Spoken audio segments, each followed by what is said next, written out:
Hi hello ಎಲ್ಲರಿಗೂ ನಮಸ್ಕಾರ. ಸ್ನೇಹಿತರೆ, ಇವತ್ತಿನ ಒಂದು ವಿಡಿಯೋದಲ್ಲಿ ಒಂದು ಇಂಪಾರ್ಟೆಂಟ್ ಆಗಿರುವಂಥ ಅಪ್ಡೇಟ್ ಬರ್ತಾ ಇರುವಂಥದ್ದು ಹೊರಗುತ್ತಿಗೆ ನೌಕರರಿಗೆ ಸಂಬಂಧಿಸಿದಂತೆ. ಏನು ಒಂದು 96,000 ಸರ್ಕಾರಿ ನೌಕರರನ್ನು ತಕ್ಷಣದಿಂದ ವಜಾ ಮಾಡಲಾಗುವುದು ಅಂತ ಒಂದು ಸುದ್ದಿಯನ್ನು ಏನು ಹೊರಡಿಸಲಾಗ್ತಾ ಇತ್ತು.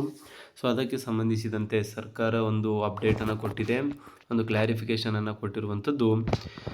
ಸೊ ಬೇಸಿಕಲಿ ಅದು ಫೇಕ್ ಆಗಿದೆ, ಯಾರನ್ನು ಕೂಡ ತೆಗೆದುಹಾಕ್ತಾ ಇಲ್ಲ ಅನ್ನೋ ಒಂದು ಮಾಹಿತಿ ಕೂಡ ಒಂದು ಕಡೆ ಬರ್ತಾ ಇದೆ. ಇನ್ನೊಂದು ಕಡೆ ತೆಗೆದು ಹಾಕಲಾಗುವುದು ಅಂತ ಕೂಡ ಸೋಷಿಯಲ್ ಮೀಡಿಯಾದಲ್ಲಿ ಮತ್ತು ಪ್ರಿಂಟ್ ಮೀಡಿಯಾದಲ್ಲಿ ಮಾಹಿತಿ ಹರಿದಾಡ್ತಾ ಇರುವಂಥದ್ದು. ಅದಕ್ಕೆ ಸಂಬಂಧಿಸಿದಂತೆ ಸರ್ಕಾರ ಸ್ಪಷ್ಟನೆಯನ್ನು ನೀಡಿದೆ. ಸೊ ಯಾವ ರೀತಿಯಾದಂಥ ಸ್ಪಷ್ಟನೆ ಇದೆ ಮತ್ತು ಸರ್ಕಾರ ಫೈನಲ್ ಆಗಿ ಏನು ಹೇಳ್ತಾ ಇದೆ ಅದನ್ನು ಇವತ್ತಿನ ಒಂದು ವಿಡಿಯೋದಲ್ಲಿ ನಾವು ನೋಡೋಣ. ಸೊ ಹಾಗಾಗಿ ಚಾನಲ್ನ ಇನ್ನೂ ಸಬ್ಸ್ಕ್ರೈಬ್ ಆಗಿಲ್ಲ ಅಂದರೆ ಸಬ್ಸ್ಕ್ರೈಬ್ ಮಾಡ್ಕೊಳ್ಳಿ. ಸರ್ಕಾರಿ ನೌಕರರು ಮತ್ತು ಪಿಂಚಣಿದಾರರಿಗೆ ಉಪಯುಕ್ತವಾಗಿರುವಂಥ ಮಾಹಿತಿಯನ್ನು ನಾವು ಡೇ ಟು ಡೇ ಕೊಡ್ತಾ ಇರ್ತೀವಿ. ಸೊ ಇಲ್ಲಿ ನೀವು ನೋಡ್ತಾ ಇರುವಂಥದ್ದು ಕಂಪ್ಲೇಂಟ್ ಬಂದುಬಿಟ್ಟು ಅಧಿಕೃತ ಜ್ಞಾಪನ ಸಂಖ್ಯೆ ದಿನಾಂಕ 24/3/2026ರಲ್ಲಿ ರಾಜ್ಯ ಇಲಾಖೆಗಳಲ್ಲಿ ಹಾಗೂ ಅಂಗಸಂಸ್ಥೆಗಳಲ್ಲಿ ಸರೆಂಡರ್ ಅಥವಾ ಒಪ್ಪಂದ ಅವಧಿ ಪೂರ್ಣಗೊಂಡ ನಂತರ ಹೊರಗುತ್ತಿಗೆ ಅಥವಾ ಒಪ್ಪಂದದ ಆಧಾರದ ಮೇಲೆ ಸಿಬ್ಬಂದಿಯನ್ನು ಮುಂದುವರಿಸುವ ಕುರಿತು ಆರ್ಥಿಕ ಇಲಾಖೆಯ ಹೆಸರಿನಲ್ಲಿ ಸೂಚನೆಗಳನ್ನು ಹೊರಡಿಸಲಾಗಿದೆ. ಆದರೆ ಸದರಿ ಅಧಿಕೃತ ಜ್ಞಾಪನವನ್ನು ಆರ್ಥಿಕ ಇಲಾಖೆಯಿಂದ ಅಧಿಕೃತವಾಗಿ ಹೊರಡಿಸಿರುವುದಿಲ್ಲ. ಈ ರೀತಿ ನಕಲಿ ಅಧಿಕೃತ ಜ್ಞಾಪನವನ್ನು ಹೊರಡಿಸಿರುವುದರಿಂದ ಸರ್ಕಾರದ ಇಲಾಖೆಗಳಲ್ಲಿ ಗೊಂದಲಮಯ ವಾತಾವರಣ ಉಂಟಾಗಿರುತ್ತದೆ. ಆದುದರಿಂದ ಈ ರೀತಿ ಆರ್ಥಿಕ ಇಲಾಖೆ ಹೆಸರಿನಲ್ಲಿ ನಕಲಿ ಅಧಿಕೃತ ಜ್ಞಾಪನವನ್ನು ಹೊರಡಿಸಿರುವ ವ್ಯಕ್ತಿಗಳ ವಿರುದ್ಧ ಕೂಡಲೇ ಕ್ರಮ ತೆಗೆದುಕೊಳ್ಳುವಂತೆ ಸರ್ಕಾರದ ಪರವಾಗಿ ಈ ಮೂಲಕ ದೂರನ್ನು ದಾಖಲಿಸಲಾಗುತ್ತದೆ. ಎಂ ರಾಮಯ್ಯ, ಸರ್ಕಾರದ ಅಧೀನ ಕಾರ್ಯದರ್ಶಿ. ಸೊ ಅಂದರೆ ಸರ್ಕಾರದ ಪರವಾಗಿ ಒಂದು ಸುಳ್ಳು ಆದೇಶವನ್ನು ಯಾರೋ ಹೊರಡಿಸಿದ್ದಾರೆ. ಸೊ ಆ ಒಂದು ಆದೇಶವನ್ನು ನಿಜ ಅಂತ ನಂಬೇಡಿ ಅಂತ ಈ ಮೂಲಕ ಮಾಹಿತಿಯನ್ನು ಕೊಡ್ತಾ ಇದ್ದಾರೆ.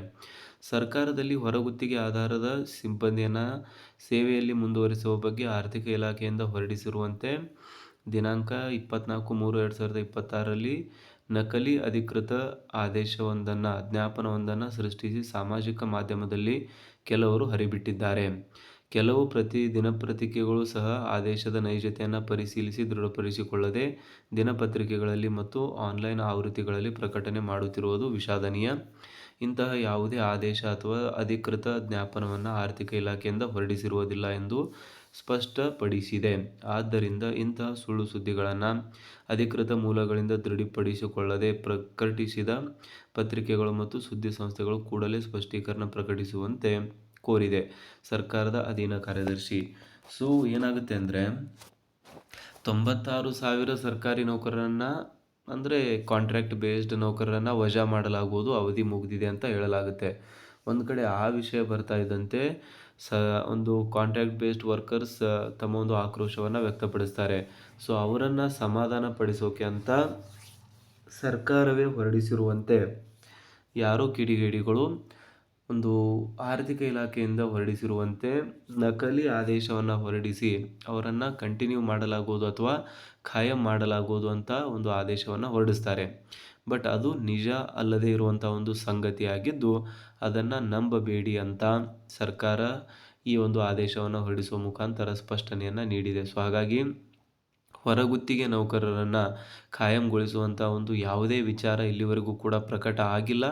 ಅದನ್ನು ಯಾರೂ ಕೂಡ ನಂಬೇಡಿ. ಸರ್ಕಾರದ ಜೊತೆ ಇನ್ನೂ ಕೂಡ ಮಾತುಕತೆ ನಡೀತಾ ಇದೆ, ಇನ್ನೂ ಕೂಡ ಅದ್ರ ಮೇಲೆ ಹೋರಾಟ ನಡೀತಾ ಇರುವಂಥದ್ದು.